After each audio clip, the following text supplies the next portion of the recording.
Hi, everybody. Ian Bremmer here, and want to talk about the latest on Russia, Ukraine. The big question mark continues to be the United States and to what extent the U.S. is prepared to play a significant role in pressuring the Russian government to accept a ceasefire. It's been all stick, no carrot under Biden. That failed. It's been all carrot, no stick under Trump. That's failed.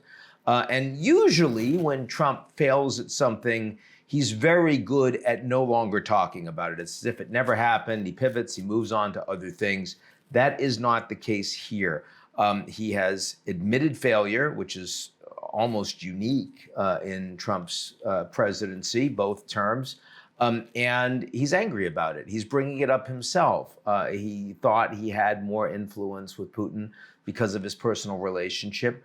That has proven not to be the case. And the focus is on the Russian economy. The U.S. doesn't want to be directly involved in the fighting. It doesn't want to offer a direct backstop with troops as part of any security guarantees, but does want to force Putin to make a different decision. And that appears to be focused on oil. Now, Trump wouldn't have wanted to focus on oil 6 months, 9 months ago, in part because he was playing out his earlier strategy, in part because he was worried about inflation and oil prices. And same thing with Biden, frankly. It's why he was worried about that. But oil prices are relatively low right now, around $70. And OPEC has a lot of oil that they are not sending into the market, that they're holding off because they don't want to tank prices further.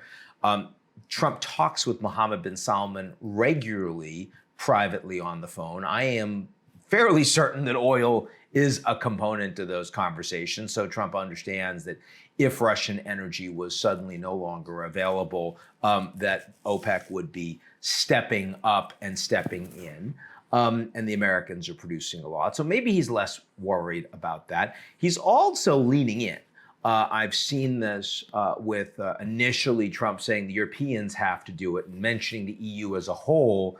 Now he's focusing directly on the countries, which happen to be led by some of his closest friends in the region in the last week, directly calling out Viktor Orban in Hungary and saying, you need to stop buying that Russian oil. Recep Erdogan in Turkey and saying, you need to stop buying that oil. And engagement behind the scenes with the Indian government. And there's a lot of talk of Trump maybe making a trip to India and having a summit meeting with Modi. But in order to make that happen, he wants India to announce that they're not going to buy Russian oil anymore. And the Indians in response are saying, well, we can do that, but it has to be implemented over a course of a couple of years. And Trump wants more and faster. So he is serious about it. This is not just something where he's trying to force responsibility onto others that he knows won't take it, and then he doesn't have to do anything. He actually seems to be trying to execute on this.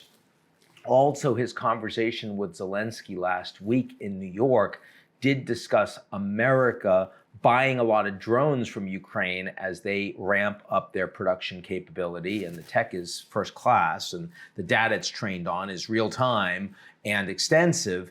And in return, the U.S. potentially providing longer range cruise missiles that would allow the Ukrainians to strike at Russian energy capabilities more effectively and across the country. So all of that seems to imply that Trump wants to make this hurt for Putin. He is starting to prepare a stick to go along with the failed offer of engagement that Putin isn't interested in.